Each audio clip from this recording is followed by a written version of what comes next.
buenas tardes tengan todos ustedes y muy buenas noches, dependiendo del lugar en donde se estén vinculando a esta nueva cuarta edición y última sesión del el coloquio El Imperio Español construyó una civilización.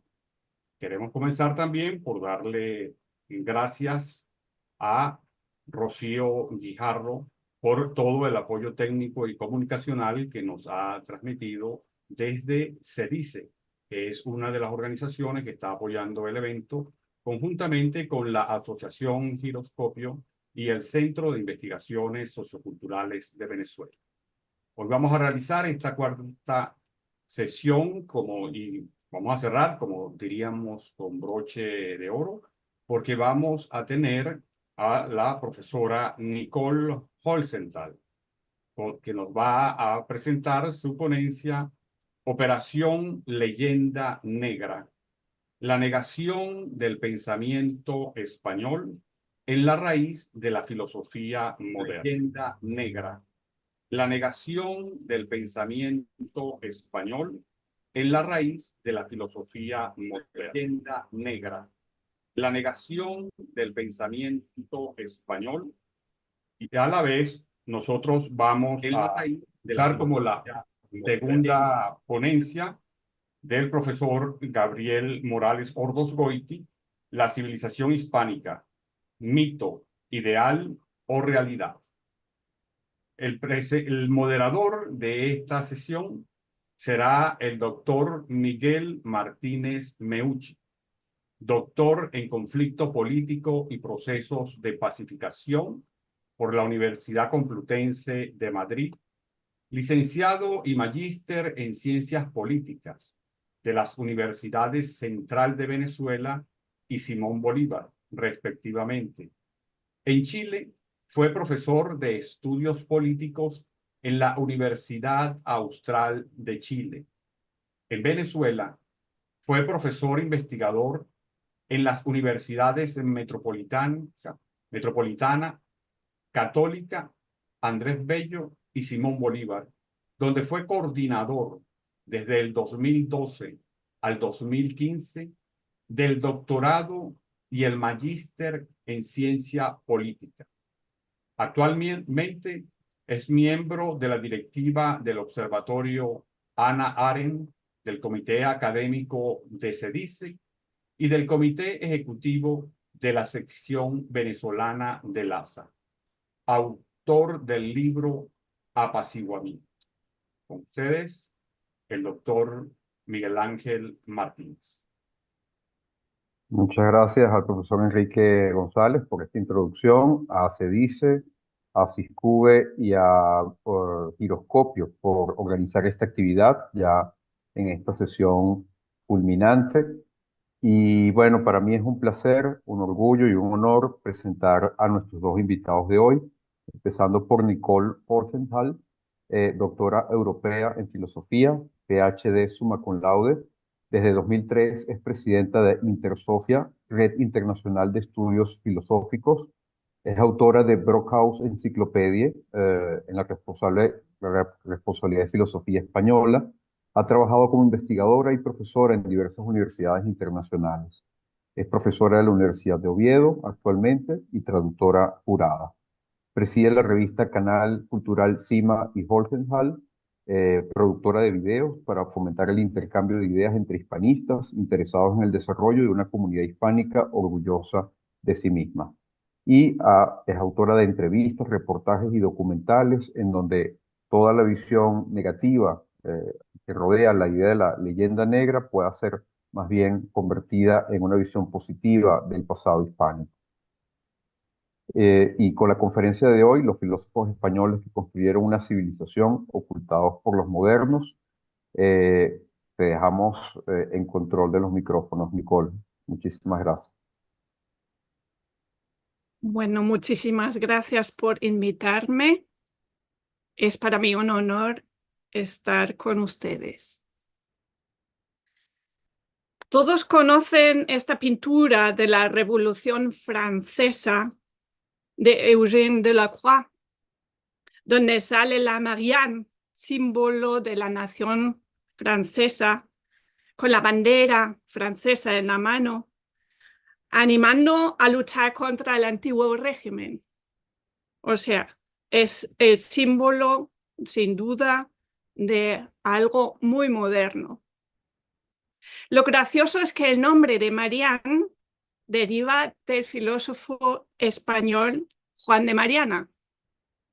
No lo digo yo, sino lo dice la profesora historiadora francesa Florence Gautier, profesora de Historia Moderna de la Universidad de París, que dice que a los 200 años de publicar su obra más importante, Mariana, surge otra vez durante la Revolución Francesa el nombre de Mariana, y es que los aristócratas contrarrevolucionarios llaman a los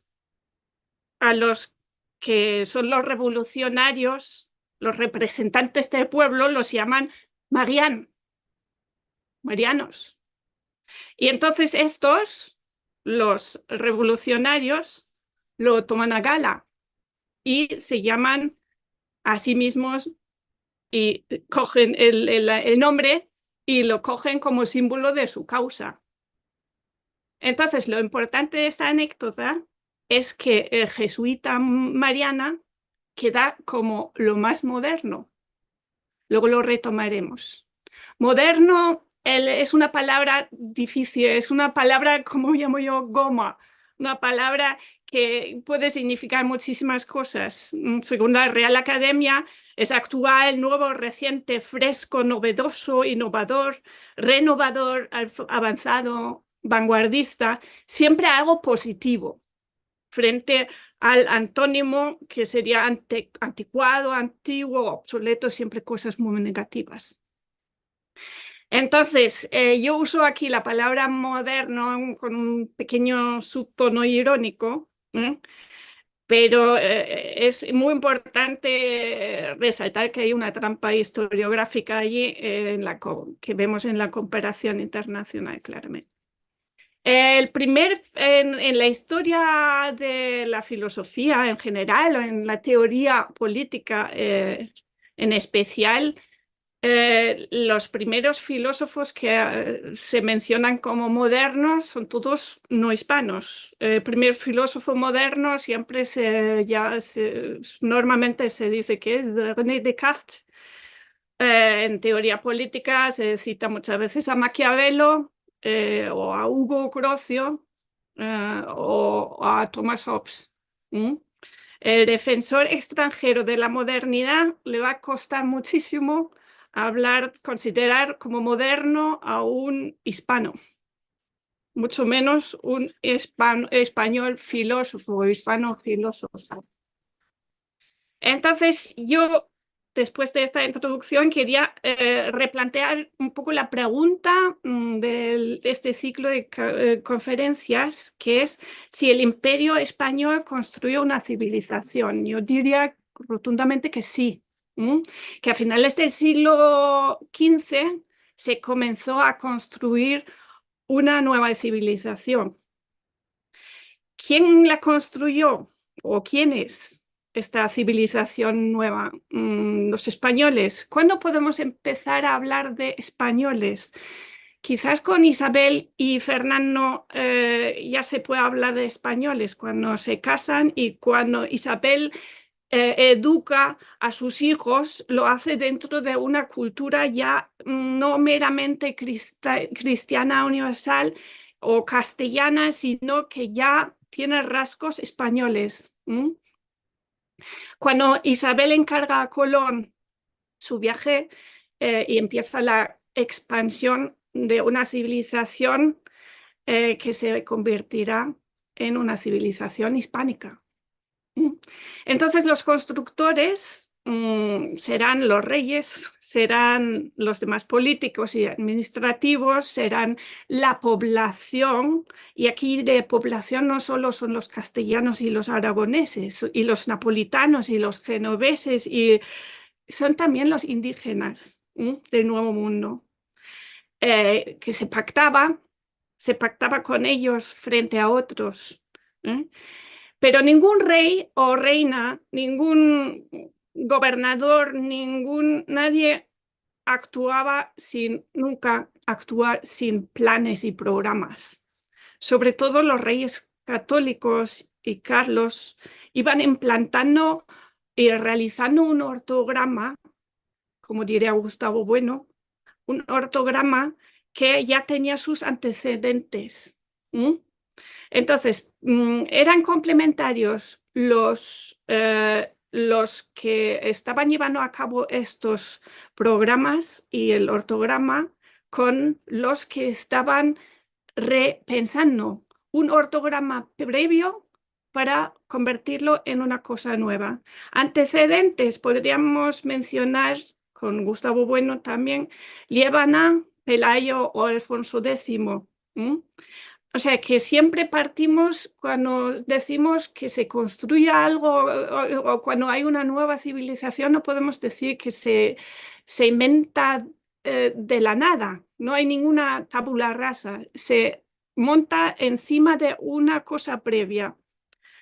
Y entonces, lo llamativo es que desde la reina Isabel I, la católica, hasta mínimo Carlos II, los reyes españoles están en debate permanente, están al día con los debates que hay en las universidades, en diversos foros en las universidades, sobre todo en la Universidad de Salamanca y la de Alcalá, que funda el cardenal Cisneros, y están al día de los debates que hay en esos foros y incluso los citaban a juntas. Por ejemplo, una de las juntas más importantes que hay que citar es una de ellas, la Junta de Valladolid, donde participa ya no Vitoria, pero sus discípulos Soto y Cano, y el famoso debate entre Sepúlveda y las Casas.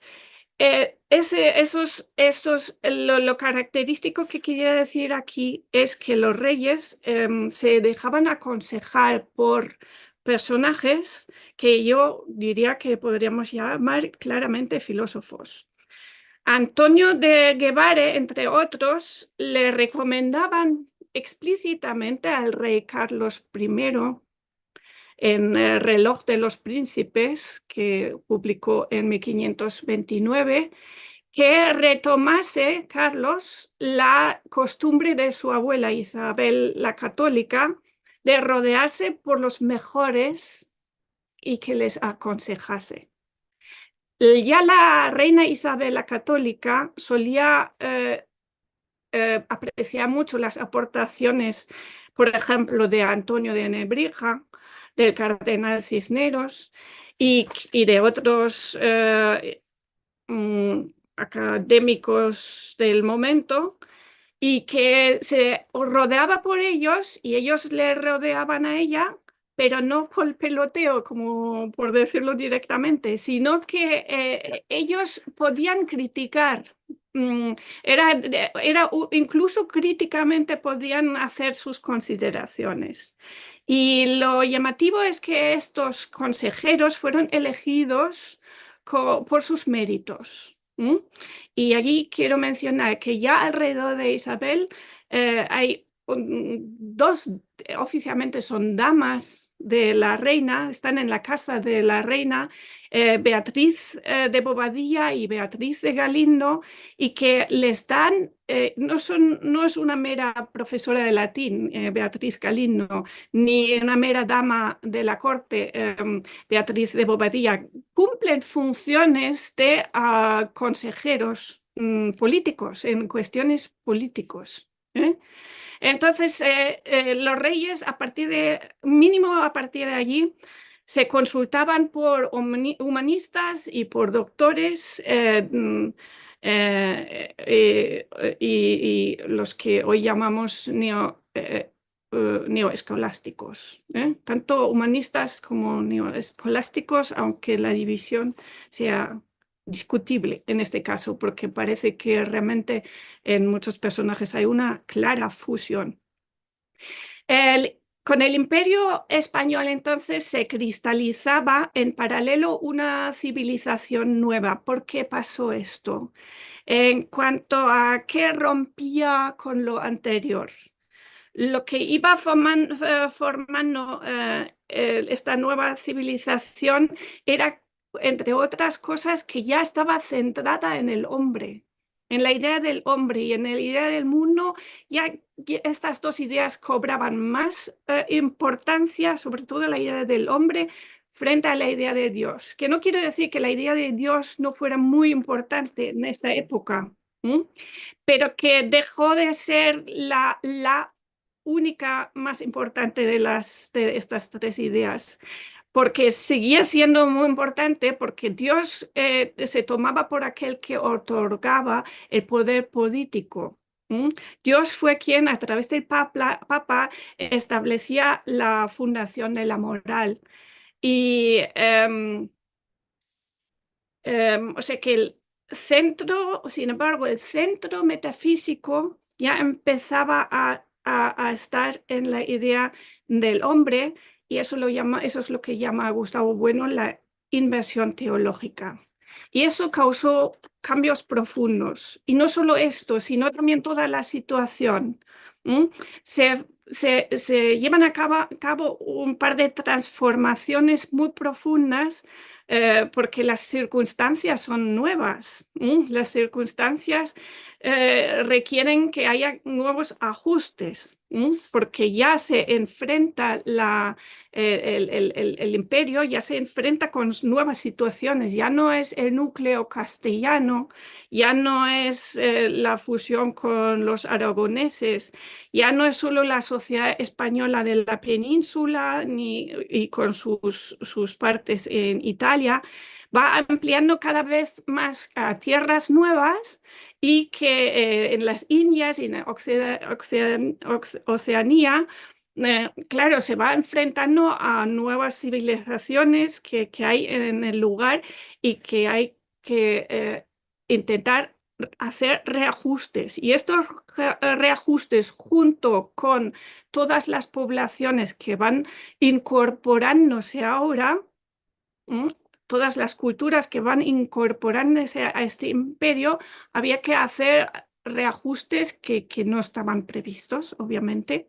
Entonces, allí está el papel de estos, los franceses lo llamarían intelectuales, yo prefiero llamarlos filósofos académicos, que están en interactuación con el gobierno, y que en este contexto se publican bastantes obras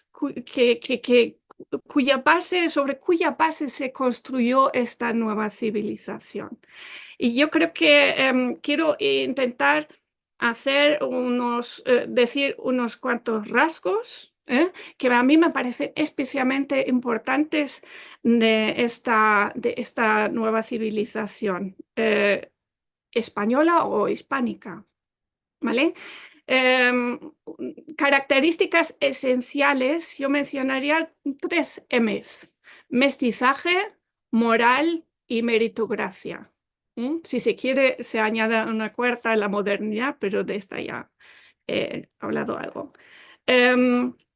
De la modernidad podríamos decir que lo que va a ser absolutamente nuevo va a ser la igualdad ante la ley entre los vasallos, independientemente de su raza o mezcla de razas, de su sexo o de su religión incluso. La reducción, segundo punto, sería el moderno, la reducción del poder del rey, esto hablaremos enseguida, y que haya una jerarquía social y política basada en la meritocracia. Empiezo con de los 3 M's que he dicho, empiezo con el mestizaje. No se excluía a gentes de otras procedencias,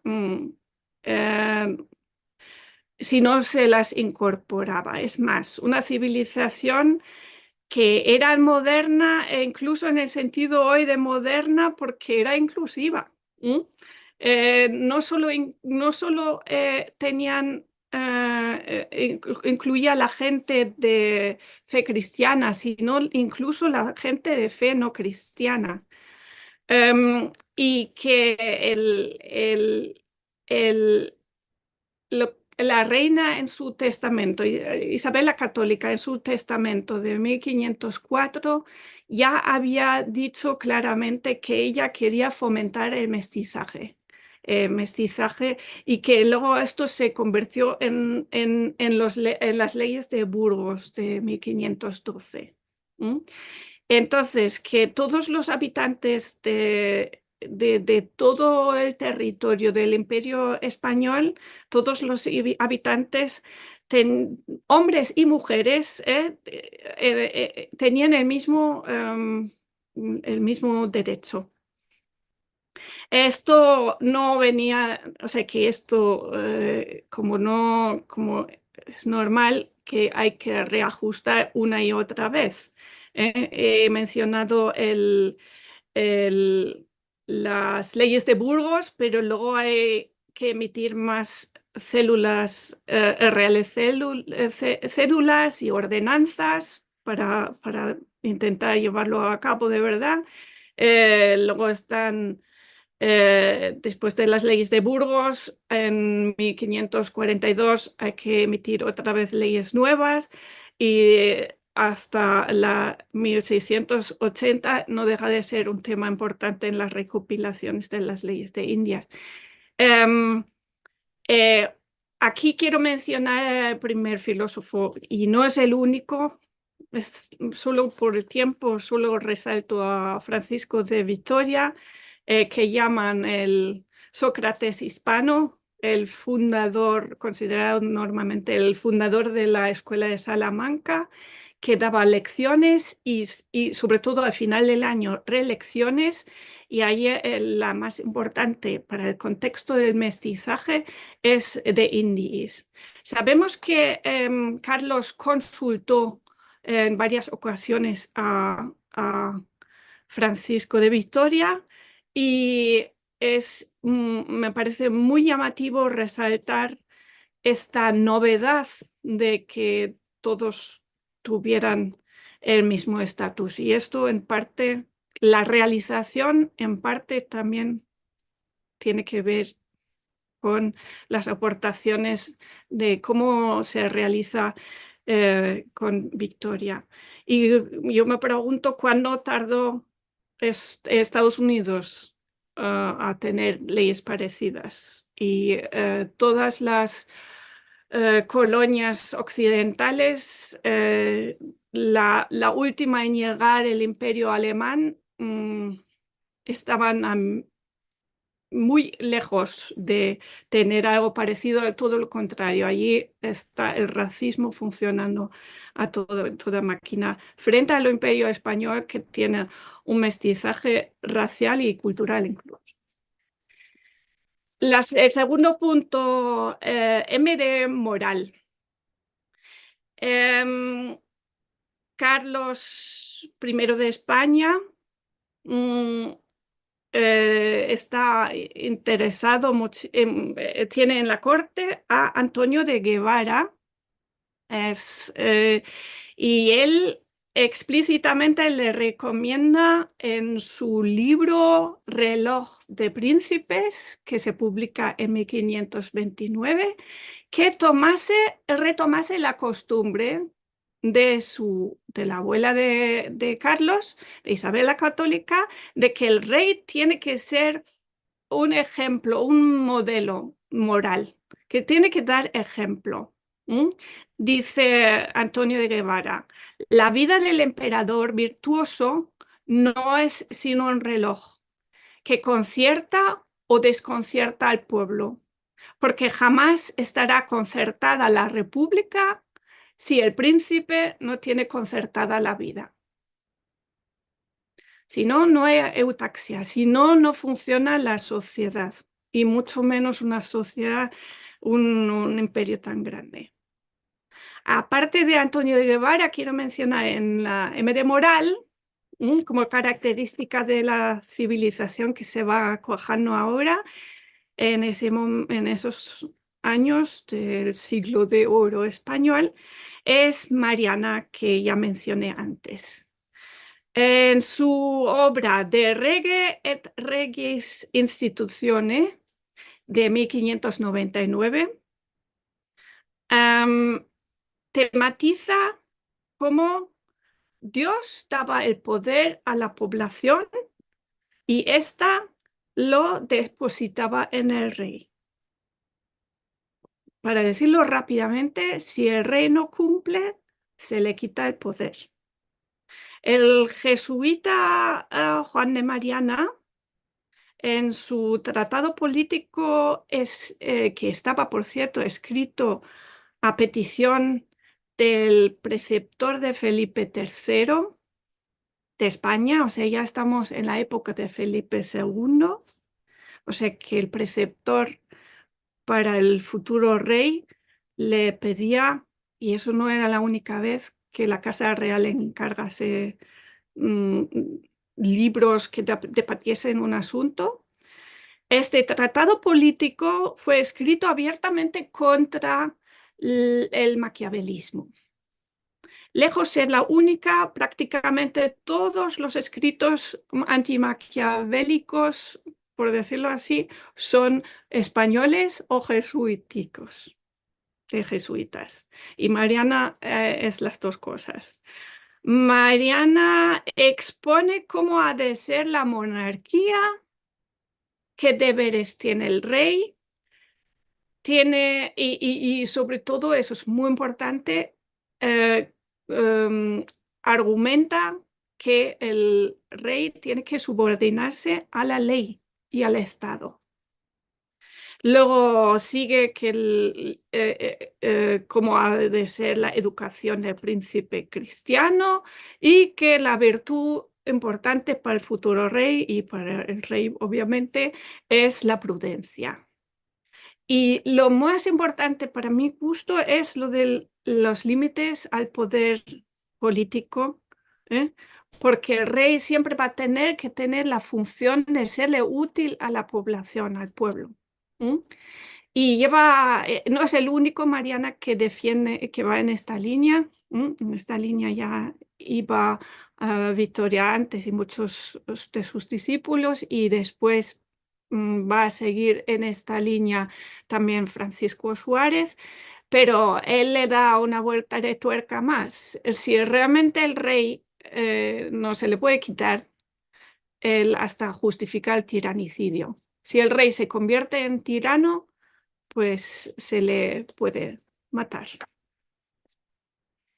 La última M de la que quiero hablar rápidamente es la M de meritocracia.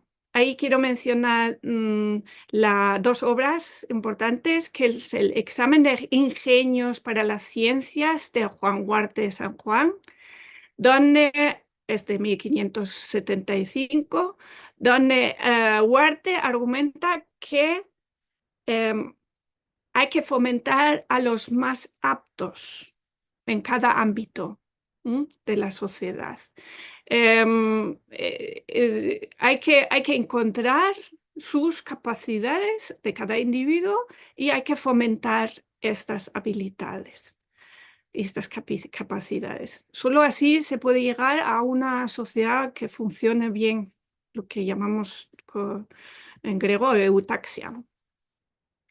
La segunda obra que quiero mencionar, que también es para subrayar que el rey tiene que formarse seriamente para ser digno de cumplir y capaz de cumplir este cargo que le hace el pueblo, para cumplir con los que le otorgan el poder, sus vasallos. O sea, que tiene que formarse. Y entonces, en este contexto hay un montón de escritos que son espejos de príncipes. Y ya lo mencioné antes, como a Carlos. Estamos retrocediendo, estamos otra vez en la época de Carlos. Como a Carlos V y I de España, le gustaban los relojes. El título de Antonio de Guevara, Reloj de Príncipe, va en esta línea, ¿vale?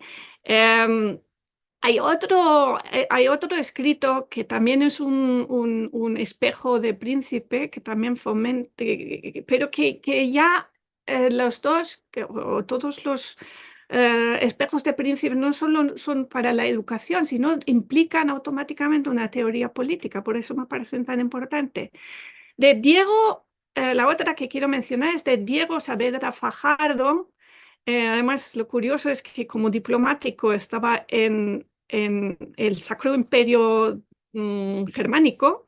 Entonces publica allí en 1600, mucho más tarde, 1640, la idea de un príncipe político cristiano representada en 100 empresas. Y curiosamente esta obra luego se traduce al alemán, se publica en Colonia y fue muy famosa en su momento esta obra, incluso allí por tierras germánicas, y aún así hoy no se suele mencionar mucho, ¿vale? Y ahí va la pregunta directamente. ¿Cómo es que ahora, hoy, no tantos escritos? Yo podría hablar de muchísimos más escritos, pero me tengo que ceñir un poco en el tiempo. ¿Cómo es que ahora, hoy mismo, no sé, lo que se enseña, lo que se investiga por las universidades de toda Europa, de Hispanoamérica, de Estados Unidos, y por todo el mundo, en historia de la filosofía suele saltar? ¿Por qué suele saltar encima de este siglo, sobre todo siglo XVI español? Dejan un enorme agujero justo ahí donde estos hombres renovaron, innovaron. Eso es un debate aparte. El conocidísimo y reconocidísimo padre de la filosofía moderna, que siempre se suele decir, René Descartes. Lo más famoso, que si se pregunta por la calle por René Descartes, ¿qué es? La duda, ¿no?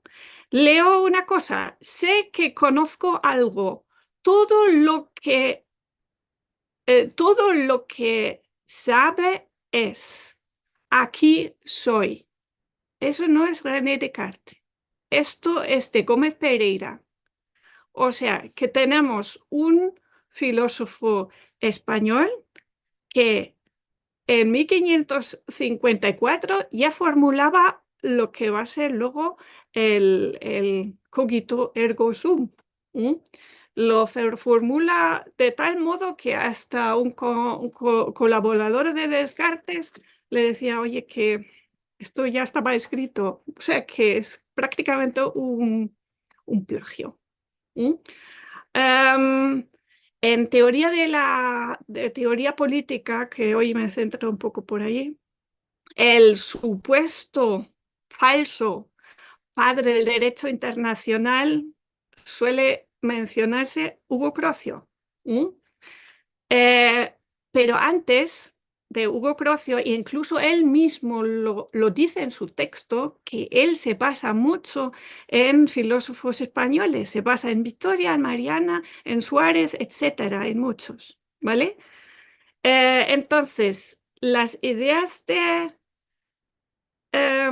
lo que hace Grocio, sin embargo, es casi darle un poco de vuelta al sentido de lo que estos autores españoles decían, porque él es abogado de la compañía holandesa y que está trabajando para que sus naves, las de la empresa holandesa, puedan surcar aguas españolas. Entonces aprovecha las ideas de los autores españoles para un fin un poco diferente. Las ideas de igualdad de estatuto antropológico y estatuto legal de los indígenas que defendían Victoria, Mariana Suárez, etcétera, nunca llegarían a las nunca llegarían a implantarse en la política colonial holandesa, ni belga, ni inglesa, ni francesa, ni alemana. Una pequeña vuelta de significado.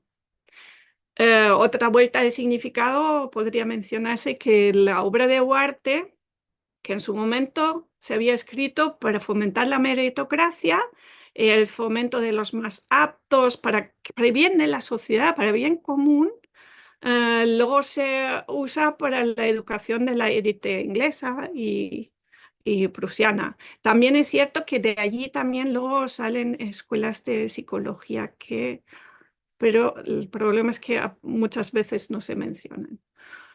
Un detalle más, que cuando a Huarte le traducen muchísimas veces por Europa, y es cuando en Sajonia le traducen en la tercera edición que hace el traductor al latín. O sea que Huarte había escrito su obra en español y en el Sacro Imperio se le traduce al latín. Lógico, porque era la lengua franca del momento, de toda la época, hasta bastante más tarde. Y en la tercera edición, en Jena, el traductor hace dos cosas que la verdad es que son muy llamativas negativamente. Primero, en el título, quita el nombre del autor, de Huarte, y pone su propio seudónimo. Y luego en el prólogo sí que dice que la obra no es suya, sino de Huarte, pero que luego añade que le parece una obra obscura. Una obra oscura, o sea que algo que típico negro legendario, asociar a un texto la oscuridad cuando se trata de un texto hispánico, pues no haberlo traducido.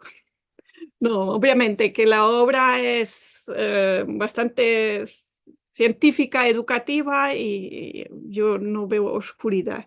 Bueno, aquí no voy a mirar los mecanismos, los mecanismos de por qué pasa esto que estoy diciendo.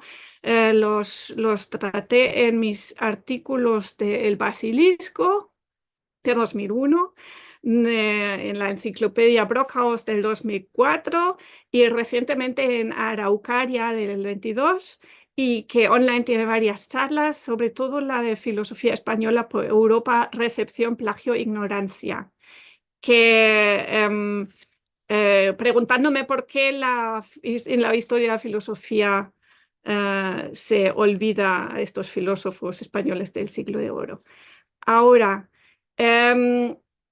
allí formulé, sí, solo para resumir, la hipótesis de que sobre todo la leyenda negra, la que funciona como un mecanismo para una operación borrado que lleva a una ignorancia, y al fin de cuentas lo que se pierde es la visibilidad del conjunto, que evitaría un potencial prestigio de lo que es la filosofía española. No se le quiere ver como filosofía española, y antes se reconoce un pintor que un literato, incluso, que un filósofo. Puedo seguir un poco más. Tengo aquí unos apuntes de lo que hacen con Mariana en el extranjero, en el mundo no hispano. Y esto creo que es muy importante. Se publica a los 6 años de publicarse en España, en Toledo. Se publica en mi ciudad natal, en Maguncia. Y, o sea, que tenía mucha repercusión también esta obra. Pero, por ejemplo, cuando llega a Francia, siendo una obra tan moderna, como repito, que incluye que el rey tiene que limitar su poder, tiene que subordinarse a la ley y al Estado, en Francia no es muy bienvenida.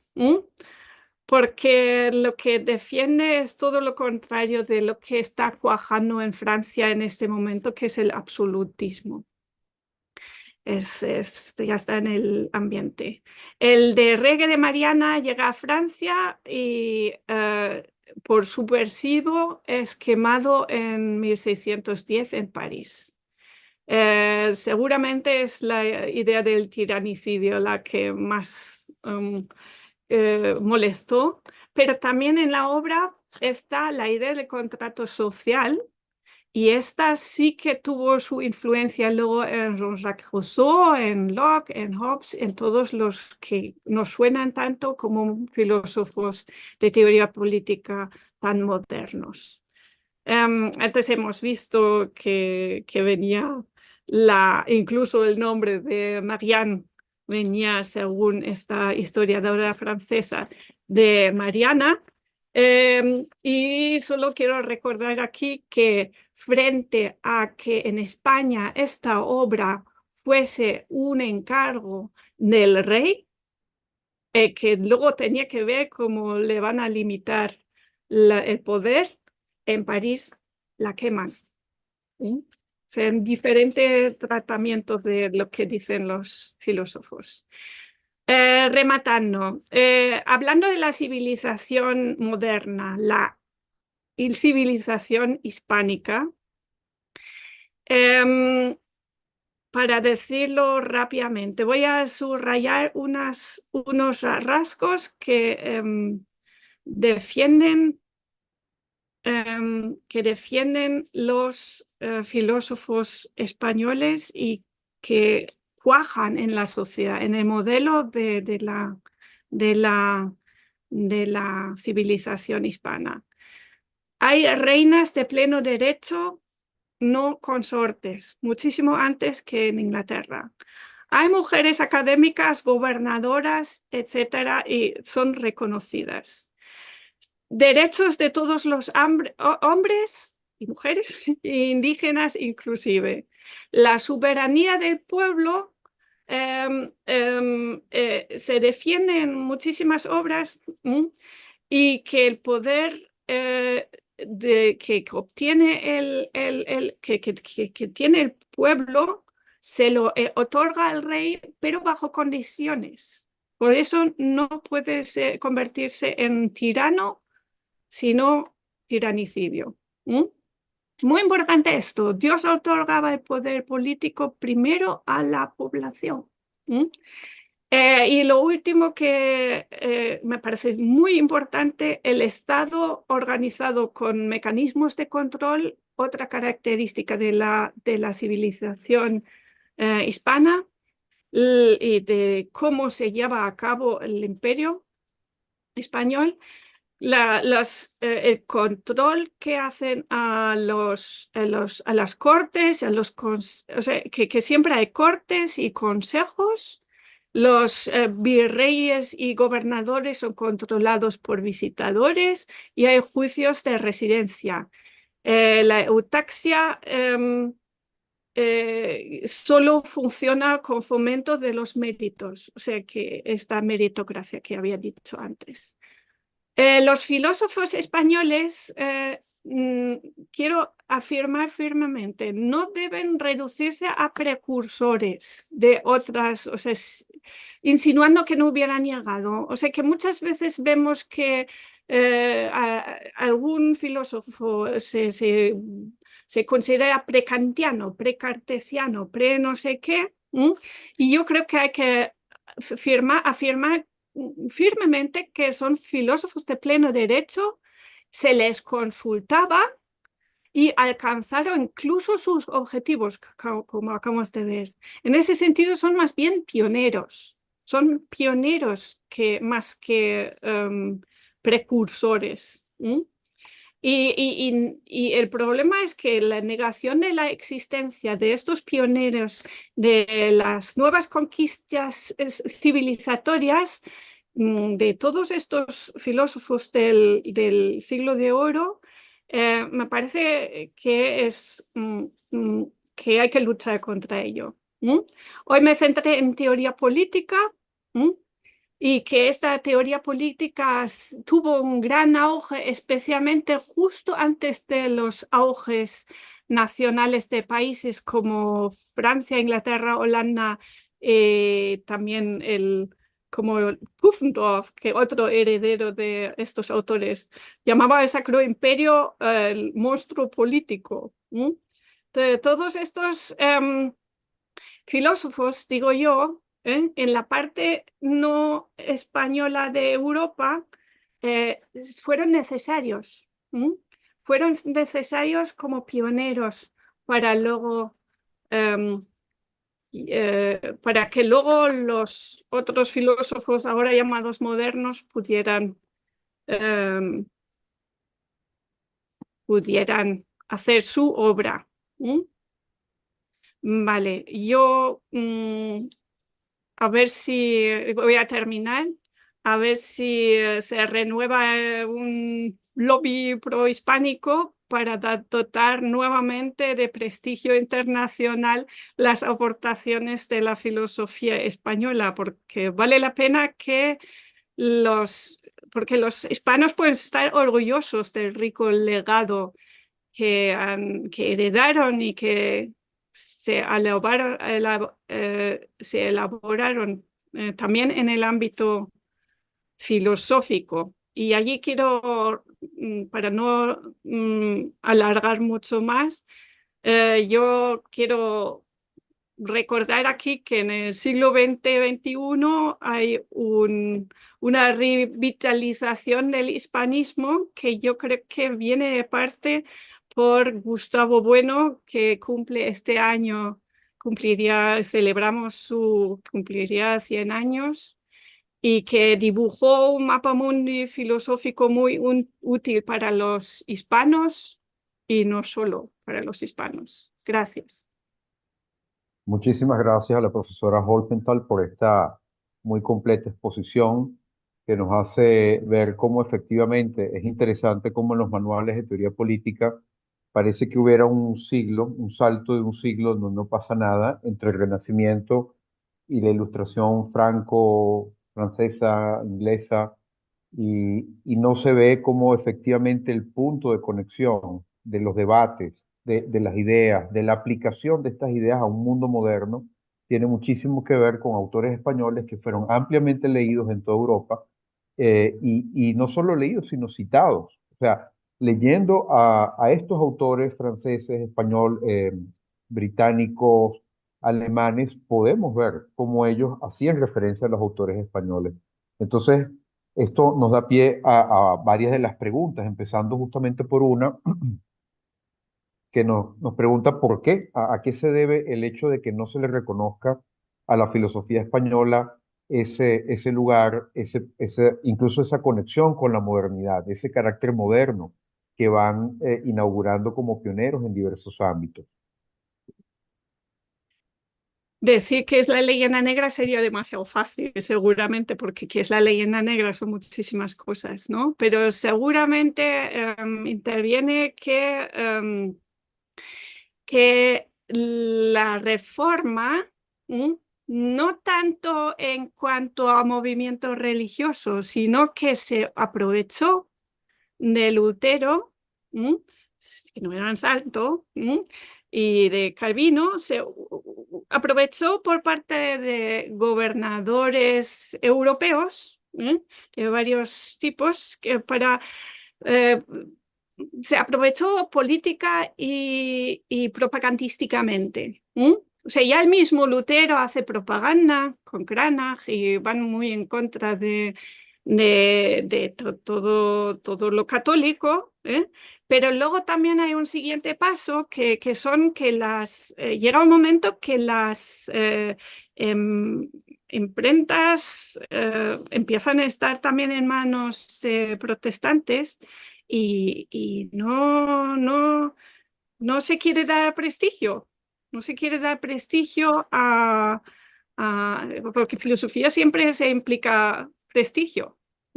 Y eso creo que es el máximo, o sea, que yo tengo muchas otras argumentos que están en las otras intervenciones mías, pero que creo que la que hay que subrayar para contestar rápidamente es que el protestantismo fue aprovechado también políticamente, para ir en contra de una hegemonía que era presente, que no vemos hoy, que la hegemonía en Europa de España fue también muy importante, no solo en todo el mundo, sino también en Alemania. Yo creo que Carlos V creo que intentó muchísimas veces remediar algo, pero que eh, el, el- el poder que había cogido de repente España mm, hizo que este argumento religioso se transformase en una herramienta política. De acuerdo.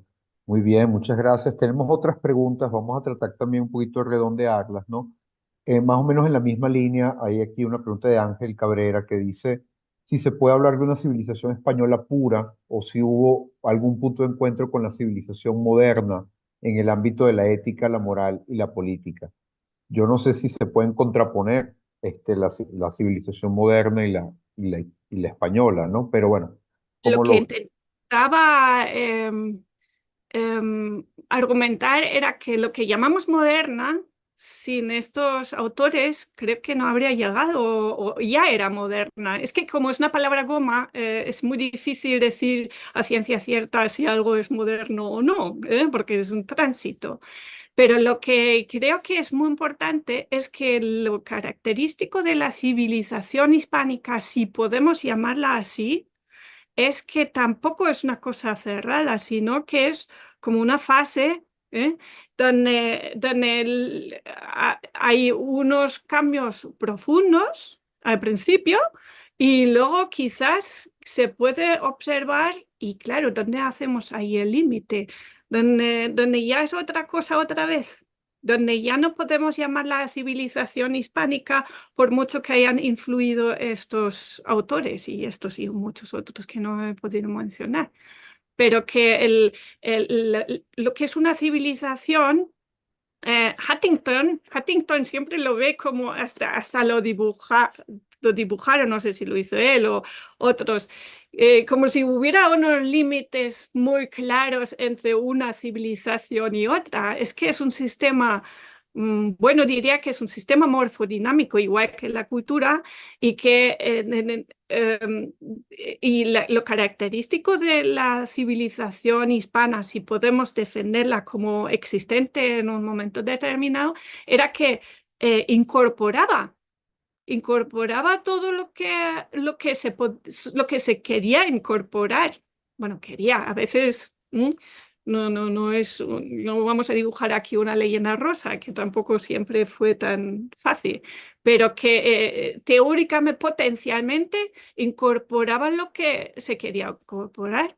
Entonces, decir que el peligro es que ahora sí defendemos una civilización hispánica que digamos que es una cosa muy cerrada. No, porque en potencia incluso podía haber sido todavía más grande, era más difícil que se expandiera aún más, porque esto sí que cubría ya un territorio, lo que llamamos imperio, monarquía hispánica o imperio español, que ya difícilmente con lo que eran los medios de comunicación de la época ya era muy difícil manejar aquello, claro, políticamente. Vale, muy bien. También la profesora Zuli Chacón nos pregunta lo siguiente. Si los reyes que se rodeaban de filósofos y humanistas no lo hacían porque como representantes de Dios en la tierra debían administrar una justicia justa. Si el propósito de esto era justamente la justicia y el deber del gobernante de administrarla. Claro, es uno de los puntos muy importantes, claro. Siempre querían ser moral, moralmente ejemplares y que la justicia querían siempre ajustarse bueno, para ellos, a la voluntad de Dios, claro, para ellos era todavía un criterio. Entonces, que yo creo que era una de las motivaciones. Y allí creo que se puede dibujar bien el contraste con los que luego rodean al rey de Francia. ¿M? Que en otra ocasión he hablado de la reinterpretación de una obra de Gracián, que aquí era para ver el oráculo Manuel, mientras que en tierras hispánicas la obra se recibió y como como una ayuda para que católicos se manejase en un mundo ya muy moderno, otra vez la palabra, muy complicado, mientras la traducción que se hizo al francés con otro título y unas notas de pie de página que cambiaban totalmente el espíritu de la obra, ahí se interpretaba como unas instrucciones de cómo me comporto en la corte. O sea, ¿cómo puedo conseguir estar muy arribista? ¿Cómo puedo conseguir estar bien en la corte, en la jerarquía, subir? O sea, que es un espíritu totalmente distinto a la obra traducida. Y esta obra luego se tradujo desde el francés a otras obras. O sea, que normal que luego se tergiversaba todo. Mm, De acuerdo. Bueno, y cerramos con una última pregunta o ¿Mm? comentario también de eh, Jennifer Zapata, ¿no? Que nos señala cómo, que es curioso que Fernando Savater, en su programa La aventura de pensar, no menciona filósofos españoles aparte de Unamuno, Santayana y Ortega y Gasset. O sea, es interesante cómo la propia España ha ido asimilando esta historia de la filosofía, esta mirada sobre la historia de la filosofía y termina automutilándose, autoflagelándose y excluyéndose de la historia del pensamiento europeo, occidental y mundial. Bueno, hay dos cosas que tengo que decir, que hubo un encontronazo hace muchos años entre Sabater y Bueno, con lo cual es normal. Y lo otro, pero más importante, es que, claro, esto pasa muchísimas veces, que los propios filósofos o profesores de filosofía en España, en Hispanoamérica, parece que es parecido. Hay realmente todavía muy pocos que aprecian este legado filosófico y por eso Así creo que es importante que estemos aquí hoy. Así es, porque también en Hispanoamérica pues está esa misma actitud, pudiéramos decirlo, porque es una actitud ante la historia común, pues tiende también a mutilar Mm, lo que es nuestro legado y lo que nos ha constituido como pueblos. mm, Incluso más allá de lo que muchas veces somos conscientes de entender, muchos de nuestros problemas vienen dados porque intentamos analizarnos desde miradas externas, ¿no? Y no bajo la historia de nuestros propios conceptos. mm. Bueno, muchísimas gracias nuevamente a Nicole, la profesora Holtenthal, por esta fantástica intervención que nos ayuda a centrar mucho este tema en esta sesión de hoy. Y bueno, vamos a darle ahora entonces el paso al profesor Gabriel Morales Ordosgoiti.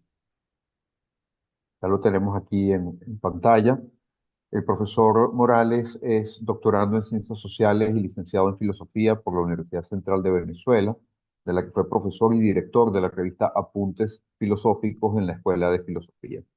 Es miembro de la Asociación Venezolana de Filosofía, cofundador de la Asociación Giroscopio, articulista y conferencista. Asimismo, es coautor de varios libros y artículos, entre ellos Suite Hobbesiana, Cuatro ensayos, Imaginación, Antropología, Poder y Religión.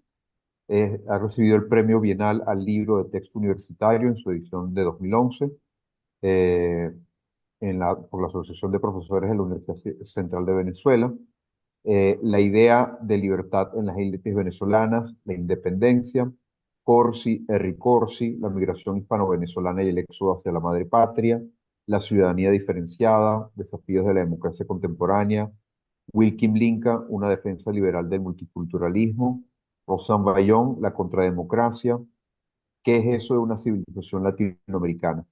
Y bueno, justamente entrando entonces en la materia de hoy, la conferencia del profesor Morales se titula La civilización hispánica, mito, ideal o realidad. Queda usted dueño de la palabra, profesor Morales, y lo escuchamos con atención.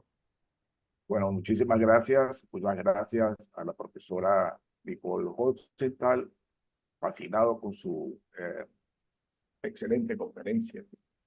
Bueno, nosotros queremos responder a esta interrogante: mito, realidad o ideal.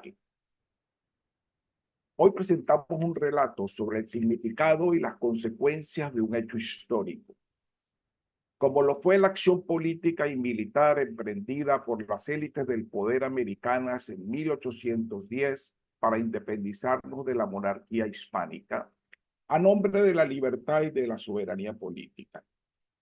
Abrimos el tiempo histórico desde una perspectiva civilizacional para desplegar nuevas posibilidades de interpretación en el presente, en disenso total con los relatos aceptados o impuestos durante 200 años, con el fin de intentar explicar cómo hemos llegado hasta aquí, sobre todo por lo que nos toca hacer en el presente. No podemos eludir la reflexión sobre el éxito o el fracaso, en el sentido de lo que Alfred Weber llamó el rendimiento cultural de un pueblo o una nación o una civilización. ¿Cuál ha sido el nuestro? ¿Qué hemos hecho con la libertad que logramos? ¿Somos realmente libres, soberanos e independientes? ¿Valió la pena romper con la civilización a la que pertenecíamos? ¿Quiénes somos en realidad? ¿Cuál es nuestro etos civilizatorio? Veamos primero nuestro origen. Al inicio del siglo XIX, nuestras élites criollas continuaron la conspiración que habían iniciado a finales del siglo anterior, solo que ahora con mayor madurez, fortaleza doctrinaria, pero sobre todo con influencia política real, tanto por su lugar en la economía como en las instituciones y el estamento militar español, e influidos por las revoluciones norteamericana, francesa y haitiana, que tuvo un gran impacto en nuestro mundo hispano y en particular en América, que como un movimiento telúrico terminó socavando la lealtad y la obediencia a la monarquía hispánica. Conspiramos contra el poder absolutista que nos regía desde Europa, convertidos en descontento en movimientos precursores de la independencia. Pero en abril de 1810, ofrecimos una lealtad al rey depuesto, pero condicionada. Exigimos la representación soberana. En realidad, estuvimos fraguando los consensos y reuniendo las fuerzas necesarias desde hace varios años para hacer nuestra propia toma de la Bastilla. En el caso venezolano, ese día llegó el 5 de julio de 1811, cuando proclamamos la independencia y la separación de España. Pero así ocurrió progresivamente en cada una de las provincias de la América Española. Decretamos la república y levantamos un ejército propio para ir tras el virreinato de la Nueva Granada, nuestro poder más cercano como centro de poder.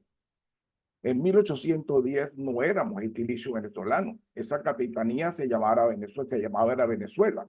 Nosotros éramos españoles americanos, en diversas etnicidades, producto del mestizaje, en la que los criollos, descendientes de conquistadores, gozaban de un estatus superior por su linaje. Aunque todos éramos súbditos de un inmenso reino en el que durante largos 300 años había logrado darle forma al nuevo mundo conocido, hecho que abrió la modernidad para toda Europa.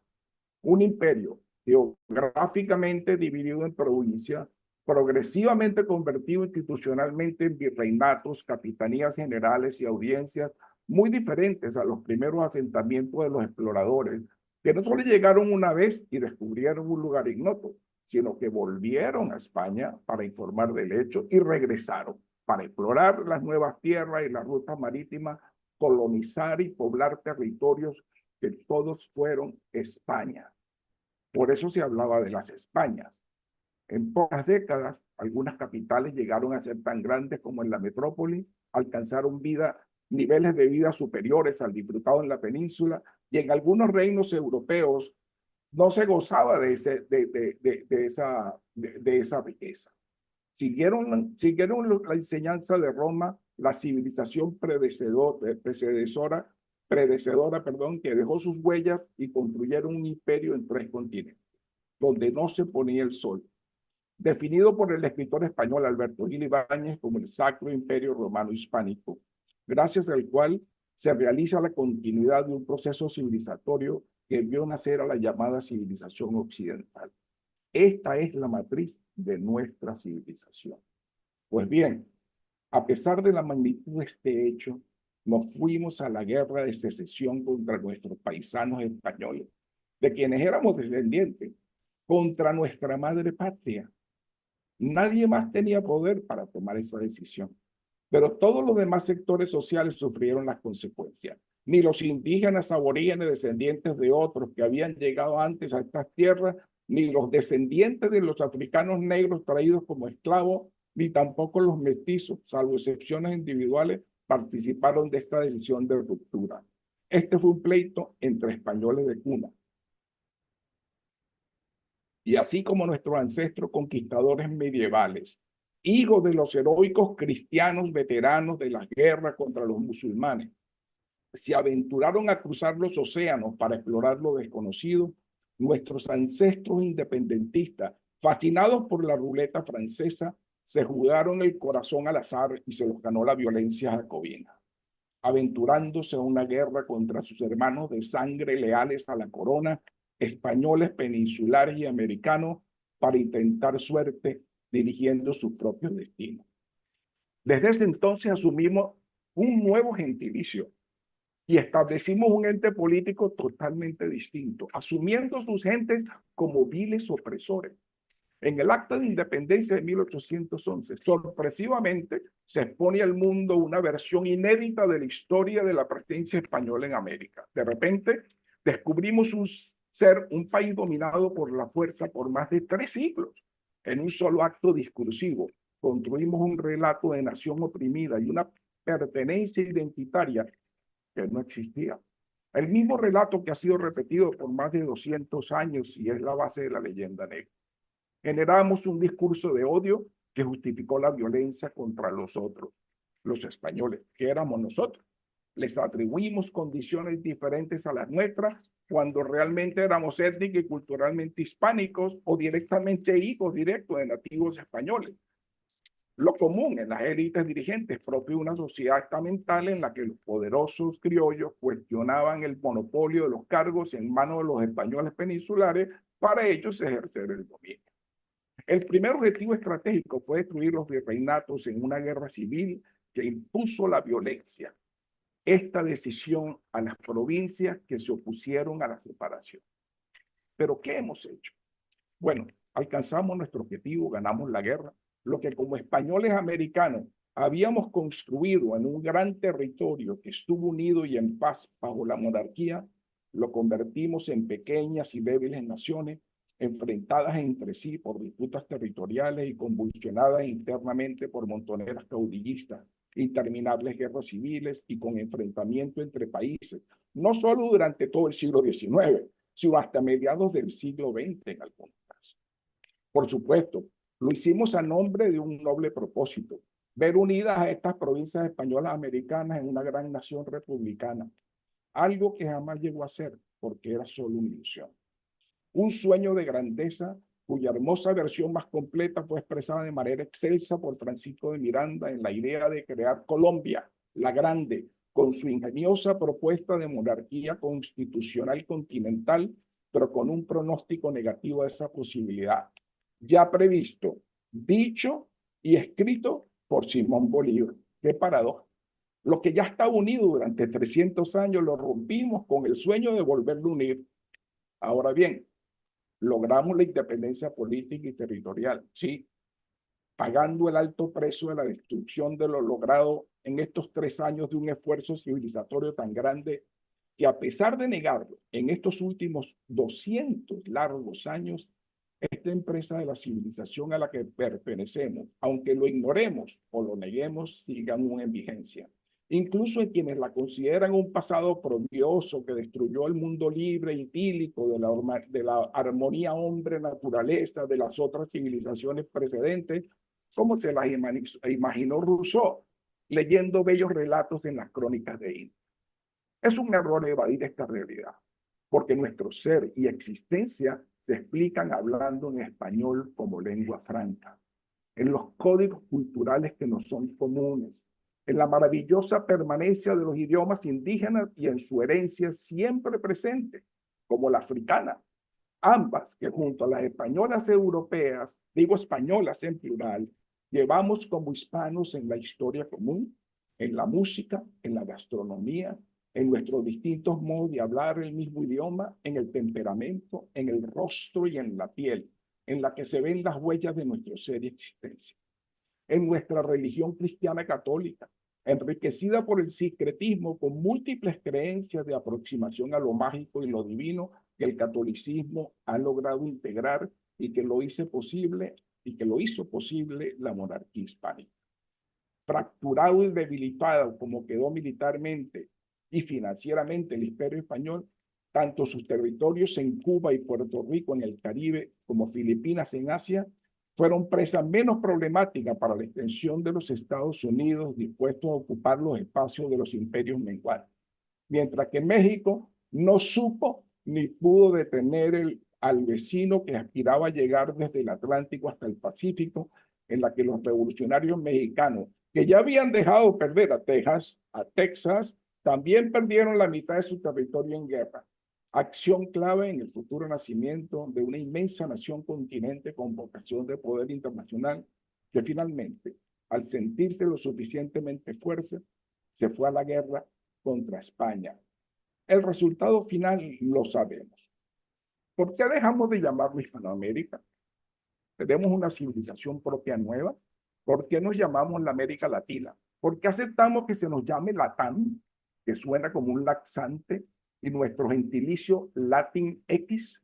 Aceptamos que en Estados Unidos se nos llame hispano, que lo somos, pero no decimos Hispanoamérica o América Hispana, pero sí América Latina y adoptamos el gentilicio latino.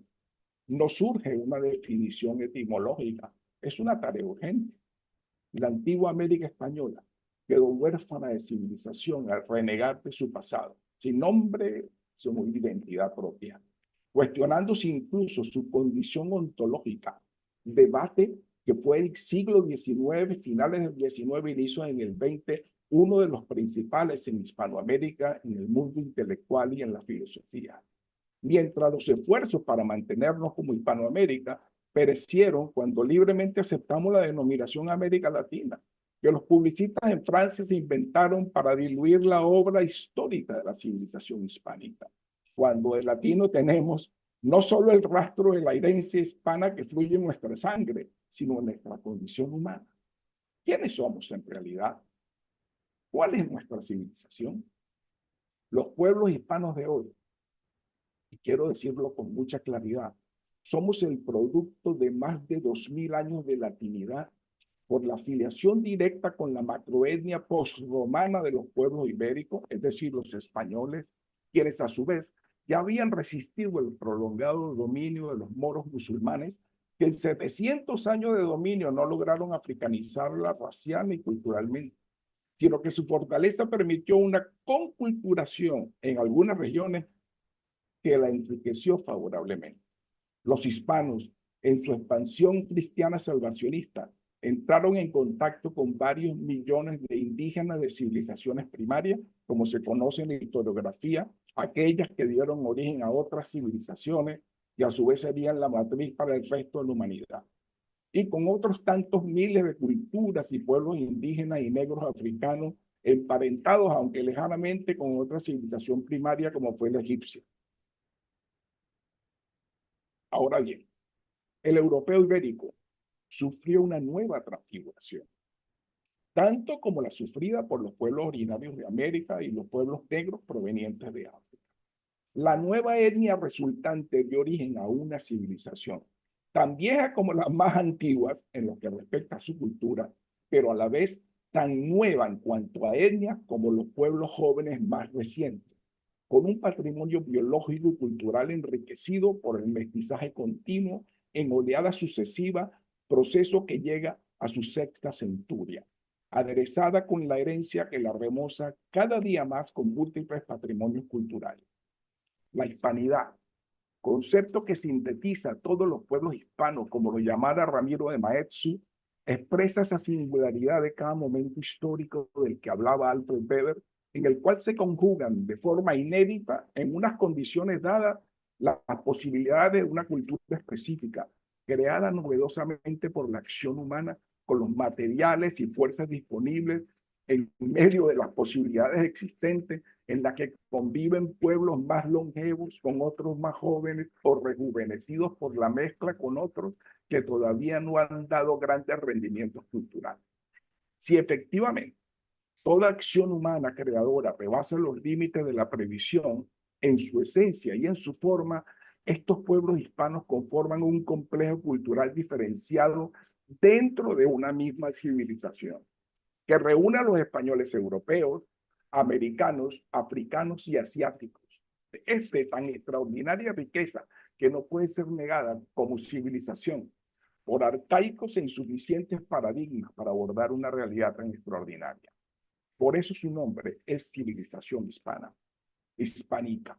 Es una realidad étnica, cultural y civilizacional, una constelación sociohistórica viva que tiende a nuevas y más complejas configuraciones por las migraciones internas de los pueblos que la conforman desde Europa hacia el continente americano y de este hacia el norte de América y hacia una Europa unificada. Somos una verdadera civilización multiétnica y multicultural, unida desde el punto de vista de la historia, de la genealogía, la religión, la lengua, los valores, las costumbres, instituciones, a pesar de la separación durante un poco más de 200 años, aunque lamentablemente todavía divididos en distintas naciones y estados. ¿Qué es entonces lo que nos divide en cuanto a nuestra propia definición? Y con esto termino. Quizás el esfuerzo de esta civilización sea sistematizar cuál ha sido su rendimiento cultural a partir de los productos que son ampliamente reconocidos en el campo de las artes, la música, la lengua y las letras, la arquitectura y el urbanismo, su multiplicidad cultural, sus productos y recursos naturales, su paisaje, su vínculo con la naturaleza, su pensamiento, su filosofía y su organización sociopolítica y repertorio científico técnico. Quizá lo que nos divida sea nuestra propia incomprensión sobre lo que la historia ha hecho de nosotros y lo que nosotros hemos realizado en esa historia. Sin embargo, mientras nos ponemos de acuerdo, que ya es hora, somos una realidad cultural reconocida por otros que nos defienden a su antojo. Quizá muchos de nosotros no nos demos cuenta, pero los otros sí nos reconocen como miembros de una misma civilización. Para unos somos sus rivales, para otros sus amigos y para algunos sus enemigos. Que por eso nos querían quitar la ñ, para que ni siquiera pudiésemos decir, oño, ya basta. Bueno, muchas gracias. Muchísimas gracias, profesor Gabriel Morales, por esta fantástica presentación, estos planteamientos en torno a la idea de una civilización hispánica como tal, ¿no? Es llamativo porque, bueno, también lo decía la profesora Holtenthal, el mestizaje se ha convertido en algo consustancial a la civilización hispánica y desde adentro vemos el mundo hacia afuera como algo, el mestizaje como algo muy natural y no nos damos cuenta de cuán extraño puede resultar para las personas de otras civilizaciones. Eh, eso, eso marca de alguna manera nuestra disonancia en el estar en el mundo, por decirlo de alguna manera. Asumir el mestizaje como algo natural en un mundo que parece todavía no asumirlo con esa misma naturalidad, es algo que genera una extrañeza de estar en el mundo. Yo creo que eso sería, por lo menos por mi parte, profesor, algo de lo que le pediría por favor su comentario, ¿no? Voy también a mencionar otras preguntas, ¿no? Aquí Jennifer Zapata nos recuerda cómo Vallenilla Lanz, hace ya casi un siglo, no, hablaba de la guerra, de lo que se ha llamado la guerra de independencia en la historiografía oficial como realmente una guerra civil. Sin embargo, al ser vinculado y denostado Vallenilla Lanz por su relación con Juan Vicente Gómez, esa tesis ha quedado afuera. Pero pudiera ser aceptada.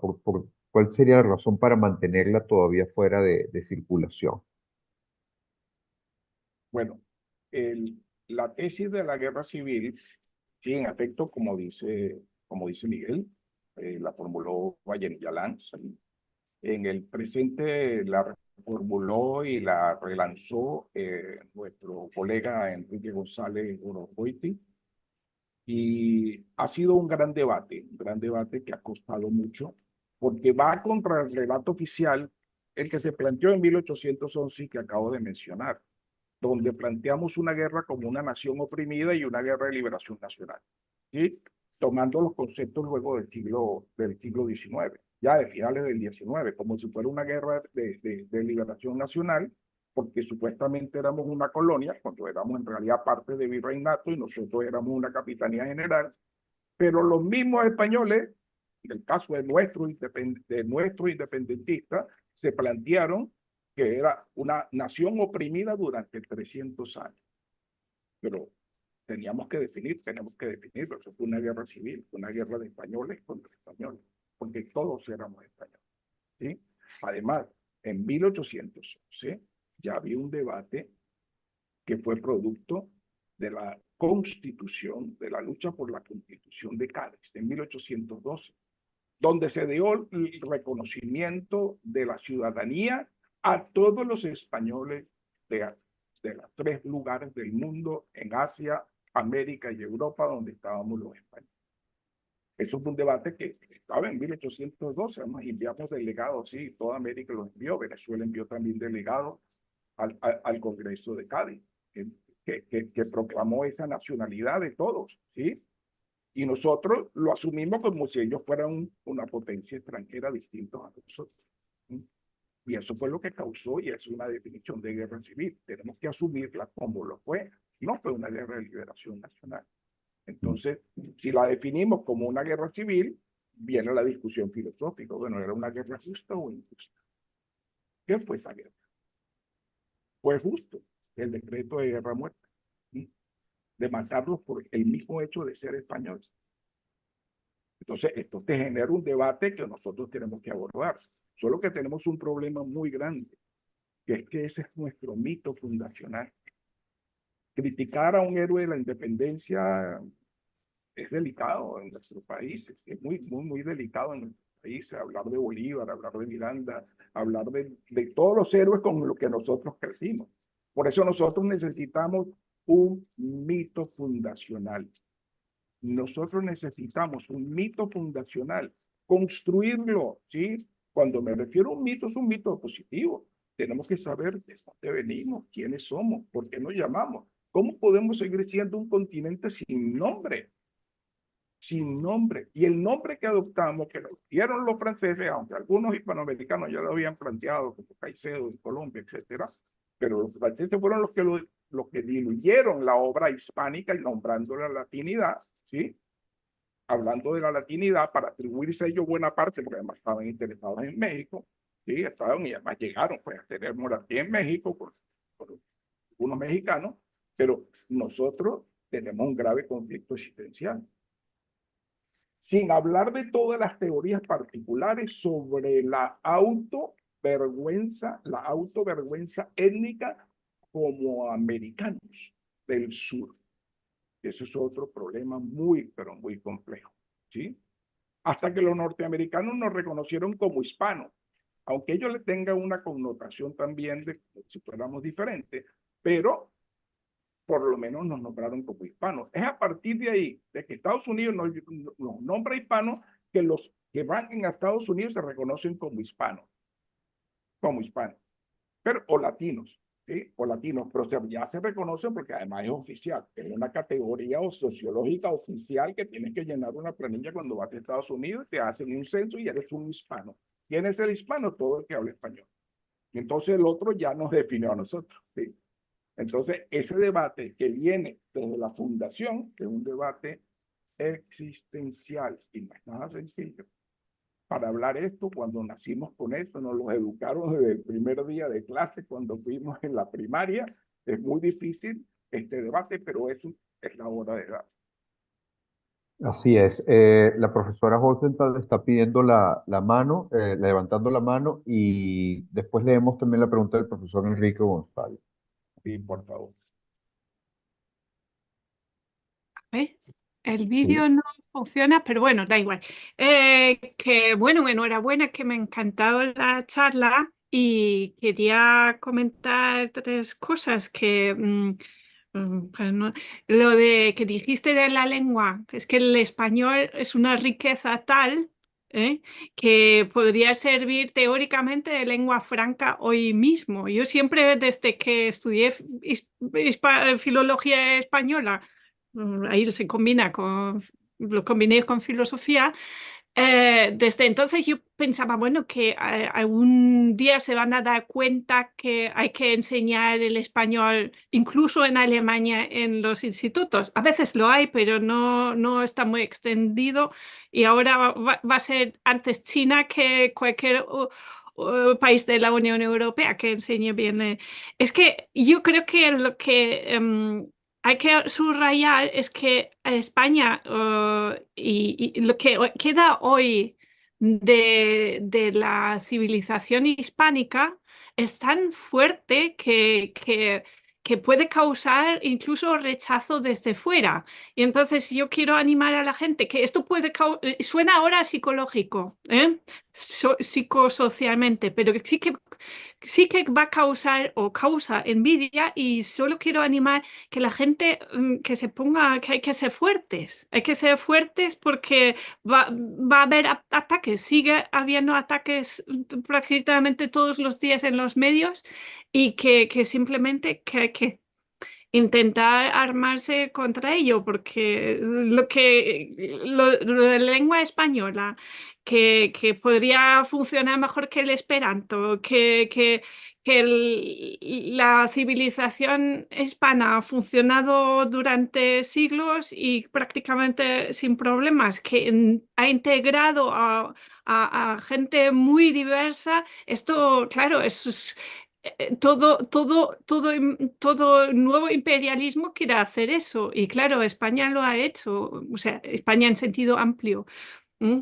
Entonces, lo que dices tú, que hay que hacer un mito fundacional, es que la adversidad a la civilización española a veces es el mito fundacional de aquellos países que atacan la civilización españora, ¿eh? O hispánica en general, española en sentido amplio. O sea, Profesora, prefiero también hispánica. profesora, si quiere puede entender la cámara que la tiene activa Ah, para entender la cámara, ¿sí? bueno, perdón, que no, No, pone que no es no, posible. perfecto, ya lo he escuchado maravillosamente. Ah, bueno, da igual, que No, no y sé por qué no. es un razonamiento, no, ya la podemos ver, ya la podemos ver. Ah, Entonces, vale. esto es un razonamiento que usted lo ha planteado, ¿sí? ¿Por qué? ¿Qué une una cultura? ¿Sí? ¿Qué une una cultura? Lo primero que une una cultura es la manera de entenderse, ¿sí? Su historia, su genealogía, sus instituciones, lo que tenemos en común.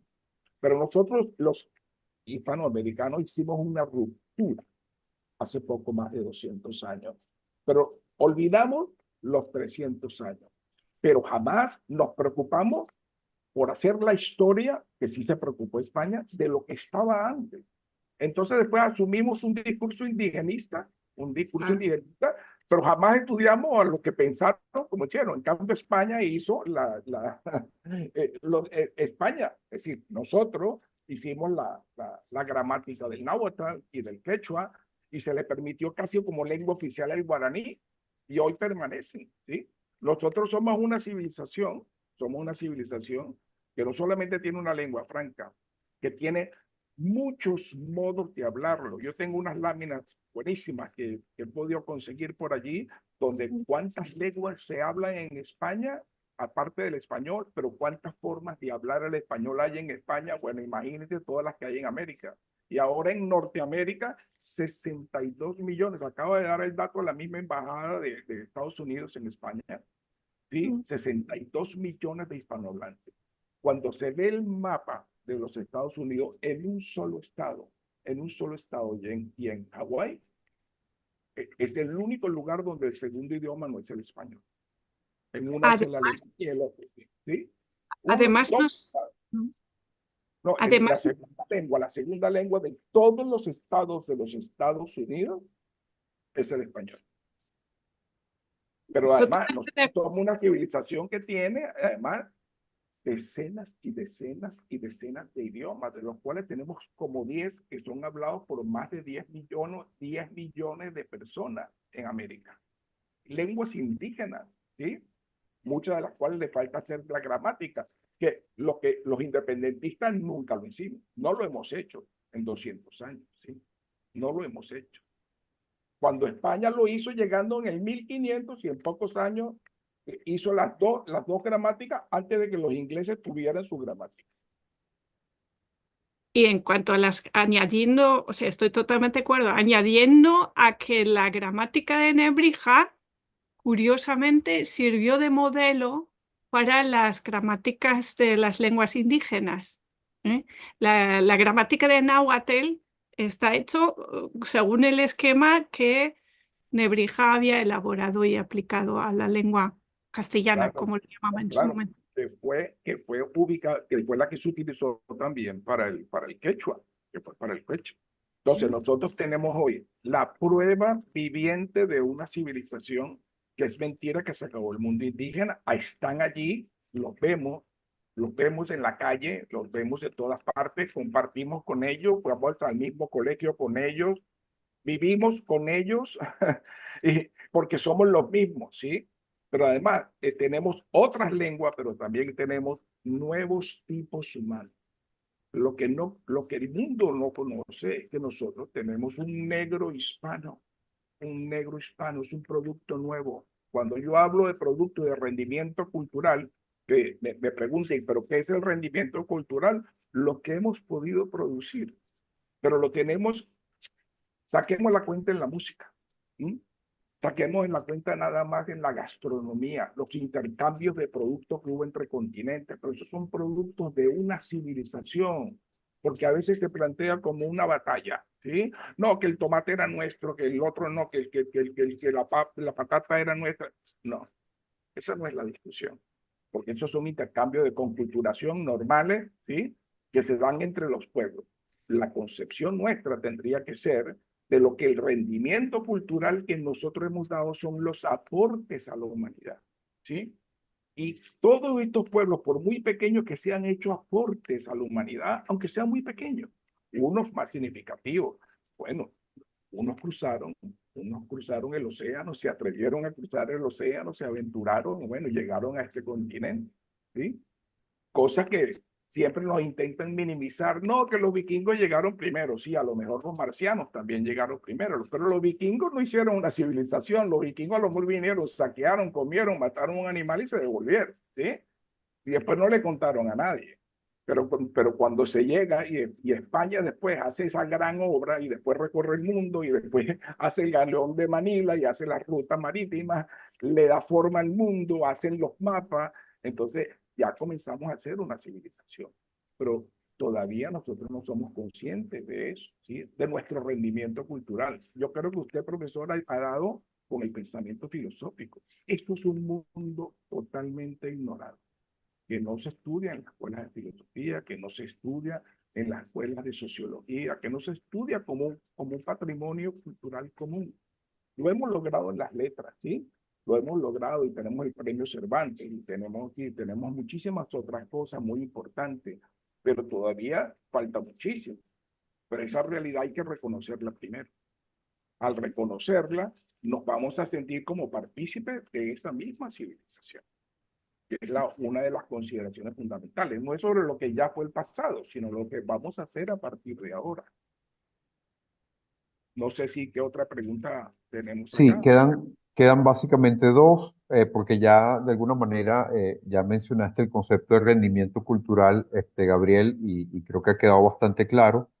Hay dos preguntas, comentarios de Daniel Extremera que dice, bueno, ¿qué hubiera pasado si los países hispanoamericanos, España toda, la España europea y americana, se hubiera mantenido unida y hubiera continuado junta y no cedido quizás a todos los intereses que procuraban dividirla, ¿no? Y pregunta también si pudiera llamarse impostores a quienes introdujeron estas fracturas, por así decirlo, ¿no? Eso por un lado. Y por otro, tenemos también en un chat una pregunta de Luis Alfonso Herrera, que leo textualmente. ¿Hay sustancia en la tradición hispánica para adoptar y sostener instituciones liberales que provengan de nuestra común experiencia pasada y no sean copias o aplicaciones forzadas de instituciones de otros países, como podrían ser ciertas formas de comprender la economía de mercado, el rol del Estado ante la pobreza y el tratamiento dado a comunidades indígenas en estados que sí practicaron el colonialismo? Sí, yo creo que hay suficiente fundamentación de pensamiento para poder entendernos culturalmente en una relación distinta con todo el pensamiento de las otras civilizaciones, pero en condiciones de igualdad. Yo creo que hay suficiente fuerza. Ahora hay suficiente fuerza, no solo por la fuerza del lenguaje, sino por la presencia humana, pero también porque ahora esos rendimientos culturales ya se conocen. Porque es que nos ha tocado batallar contra la leyenda negra, ¿m? Contra todo un dominio cultural muy fuerte para el cual en realidad nosotros hemos sido muy débiles. Nosotros hemos sido muy débiles. Nosotros, los hispanoamericanos en particular, nos hemos sentido como no sé, como si unos hijos bastardos, ¿sí? De, de unos delincuentes que vinieron a América y violaron a las Indias. Y estos delincuentes, pues nosotros somos los descendientes de esos hijos de delincuentes producto de violaciones, como la teoría del venezolano de Rebaluque, un psiquiatra muy famoso en Venezuela. Bueno, que cuando leímos muy jóvenes esa teoría, yo me sentí, y como se sintió mucha gente, bueno, pero ¿quiénes somos? Sí, estamos de psiquiatra, ¿sabes? Porque éramos los hijos bastardos de unos delincuentes y de la escoria que España mandó para América a conquistarnos. Es decir, parece que lo hicieron como los que estaban narrando, en realidad lo que hicieron los ingleses con Australia, que mandaba a los undesirables, a los indeseables, mandaba y aprovechaba y salía de lo que quería salir también la política, pero mandaba a los indeseables, ¿sí? A los delincuentes, ¿sí? A los enfermos mentales, etcétera. Entonces, eso fue la historia que se nos construyó, pero nosotros ya estamos en una situación de poder comprendernos, pero tenemos una división interna entre nosotros. Huntington lo definió. Lo que le pasa a América Latina, en el caso de América Latina, que la veía separada, es que no saben a qué pertenecen. No saben a qué pertenecen. El gran problema que hay es que España se reconozca a sí misma como parte y orgullosa de esa gesta, y los hispanoamericanos también se reconozcan como parte de esa civilización. Pero entonces es un problema y es complejo en nosotros, porque es la única manera para responderle al profesor Luis Alfonso Herrera, ¿sí? Para abordar el tema del liberalismo, ¿sí? ¿Por qué? Porque el liberalismo incluso español y el liberalismo hispanoamericano es un liberalismo pro-inglés. Es decir, se es liberal si tú tienes esa idea, entonces que tenemos que ser todos como Inglaterra y como Estados Unidos, como se planteó en el debate hispanoamericano. Creo que fue Alberti el que lo dijo, seamos como Norteamérica, ¿sí? Seamos norteamericanos, porque era el modelo exitoso y el nuestro el de fracaso. El éxito de los ingleses y el fracaso de España. Entonces nosotros somos producto o hijos de un fracaso, mientras que los otros son hijos de un éxito, ¿sí? Entonces quedaron ellos como los grandes modernizadores, ¿sí? Cuando ellos eran los piratas. Ellos eran los piratas, ¿sí? Mientras los otros eran constructores de civilización, aquellos pirateaban, ¿sí? Pirateaban y fagocitaban lo que hacía España. Entonces, atender esas realidades ahora es un trabajo cultural muy grande, ¿sí? No hay nada sencillo. Y eso requiere una comprensión, una omnicomprensión, ¿sí? De dónde estamos. Pero aquí viene el punto. Si no entendemos que somos parte de una misma civilización, entonces ahí sí seguimos perdidos, ¿sí? Porque hablemos de las migraciones, por ejemplo. ¿Es que acaso no nos indigna que millones de americanos, ¿sí? Del sur, hispanos, tengan que emigrar hacia los Estados Unidos? ¿Por qué no construimos esas grandes naciones? Las construimos nosotros, las hacemos grandes. Si no somos grandes ahorita, bueno, hay que hacerlas grandes, pero ¿por qué permitimos? ¿Cómo toleramos que una civilización se le vaya a su gente? ¿Sí? Y además, en una situación de subalternidad cuando llegan a los otros, ¿saben? Por eso es necesaria el reencuentro de la hispanidad. Entonces, ese punto central depende de nosotros. Yo creo que estamos en una buena oportunidad. Estamos en una buena oportunidad porque también hay muchos interesados. Somos un gran mercado, ¿sí? Somos un gran mercado cultural. Somos un gran mercado para los productos de las demás civilizaciones. Yo quiero poner un ejemplo de Indonesia. Indonesia es un archipiélago con 300 idiomas, ¿sí? Y escogieron un idioma, el idioma comercial, el que se entendían todos comerciando entre las islas. Hicieron lo que hizo Nebrija. Hicieron una gramática, le dieron forma, hicieron un idioma, el indonesio, un idioma, una lengua franca. Y entonces se entienden todos a partir de esa lengua y construyeron una civilización. ¿Sí? Indonesia lo hizo. Cuando venían y hablaban portugués, y hablaban holandés, y hablaban inglés, y hablaban otros idiomas, y decenas de idiomas nativos, y decidieron tener un idioma y fueron construyendo progresivamente. Y eso lo hizo Indonesia. Nosotros ya lo tenemos hecho. Entonces, más que todo un problema, digamos, subjetivo de nuestra propia comprensión de quiénes somos. Si no nos reconocemos como españoles, ¿sí? Es decir, si nos da vergüenza decir que hemos sido España, ¿sí? O que a un español de la península le dé vergüenza por haber ido a América, ¿sí? Y se considere que era un colonialista, ¿sí? Entonces, ahí el problema lo tenemos nosotros. Cerramos con una última pregunta de Victoria Rusakiewicz, que dice lo siguiente. En cuanto a las independencias, ¿fue solamente un mirar a Francia y Estados Unidos con sus revoluciones, una suerte de admiración o quimera, o hubo alguna infiltración o movimiento proveniente de Francia o de alguna otra procedencia? ¿O es que hay un miedo a pasar a depender de Napoleón? Wow, esa es una pregunta muy profunda, porque quiero adelantar que hay un problema para comunicarnos, sí, entre nosotros, porque tocamos temas que son tabú, son temas tabú en nuestra civilización, ¿sí? Que es como decir algo de los libertadores. Pongámoslo por los resultados. Yo quiero ser pragmático. Pongámoslo por los resultados. ¿Quién ganó la guerra? La ganó Hispanoamérica. ¿Quién la ganó? Creo que perdimos todos, pero creo que ganó Inglaterra.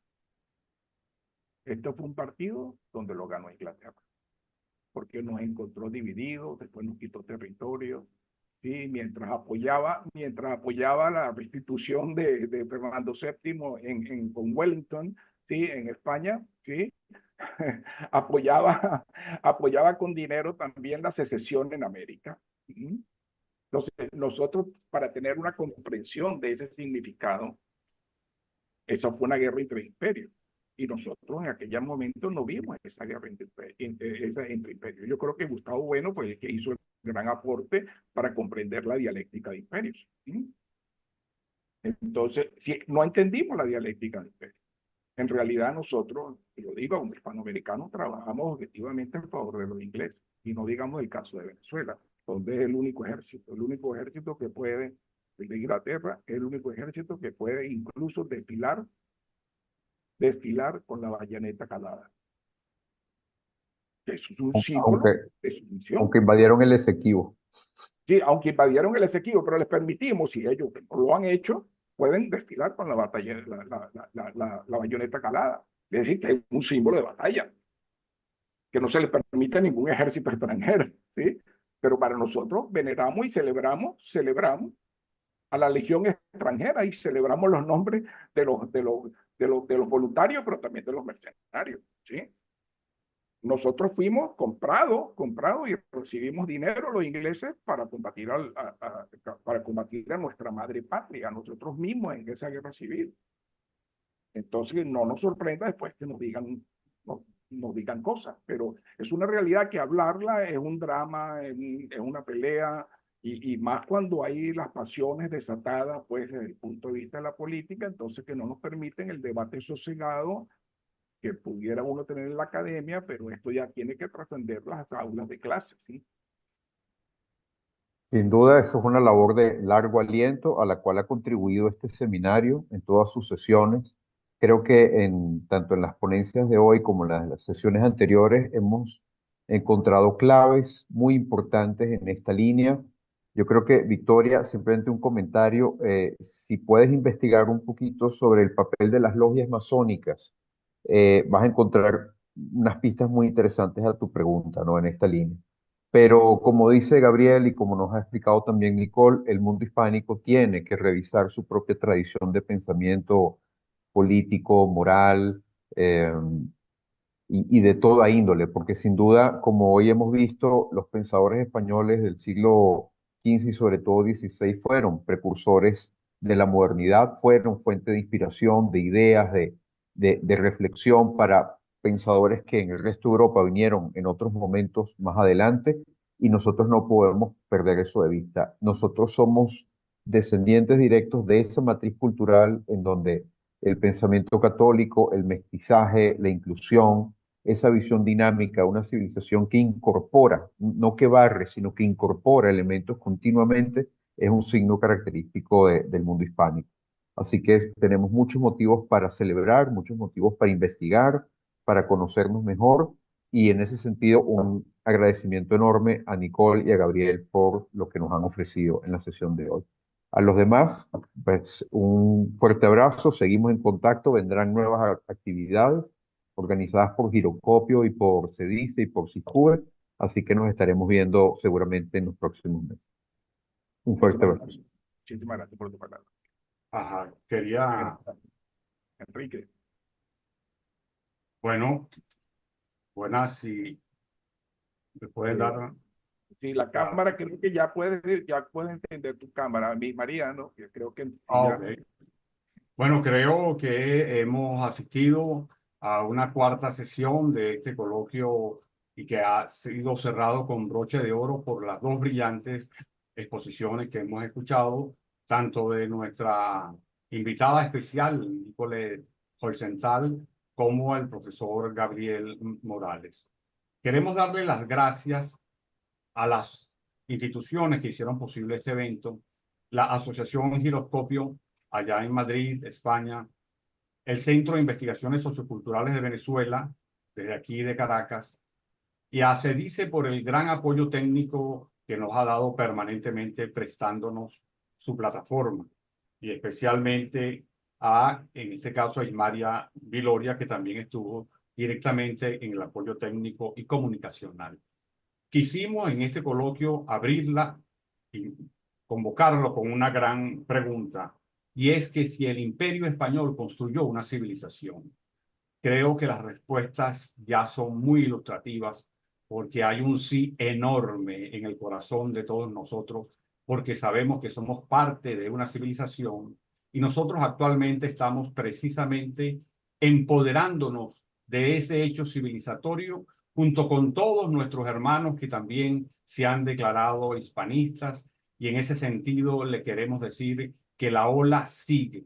Y los invitamos para el primer Congreso Internacional para la Reunificación de la Hispanidad, que se va a efectuar entre el 14 y el 19 de mayo de este mismo año en Cartagena, Colombia, que hay muchas asociaciones, entre una de las asociaciones convocante, a la cual le tenemos muchísimo cariño, son los Héroes de Cavite.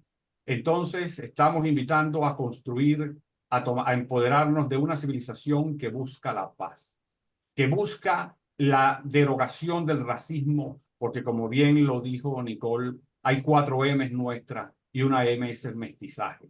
Y para decirlo en términos de tratando de responder una de las preguntas que hizo Nicole, mientras la reina Isabel la Católica ya en 1504 decía hay que mestizarse porque todos somos humanos, en Estados Unidos se aceptó la mezcla interracial en 1964, hace casi 5 siglos después, gracias a toda una lucha por los derechos civiles. Y en el caso, para hablar también de otras colonizaciones como la francesa, las provincias americanas comenzaron a tener diputados en las Cortes de Cádiz inmediatamente a principios del siglo XVI. Y las colonias francesas llamadas departamentos de ultramar, apenas en los años 60 y producto de la gran lucha por la liberación de los pueblos africanos, pues de Frantz Fanon fue uno de los grandes teóricos, era nativo aquí de Martinica, fue que comenzaron a tener diputados. Es decir, la sociedad que hace suya la libertad, igualdad y fraternidad, lo que habría que agregarle es un poco retardada 500 años después que nuestra gran civilización hispánica. Muchísimas gracias por habernos acompañado. Siguen pendientes, les haremos llegar el certificado de asistencia. Gracias también al moderador de hoy, el doctor Miguel Ángel Martínez. Nuevamente a todos ustedes, un gran abrazo desde el corazón, porque nos estamos reconstruyendo para bien de la humanidad. Que pasen muy buenas tardes. Muchas gracias. Adiós. Hasta luego.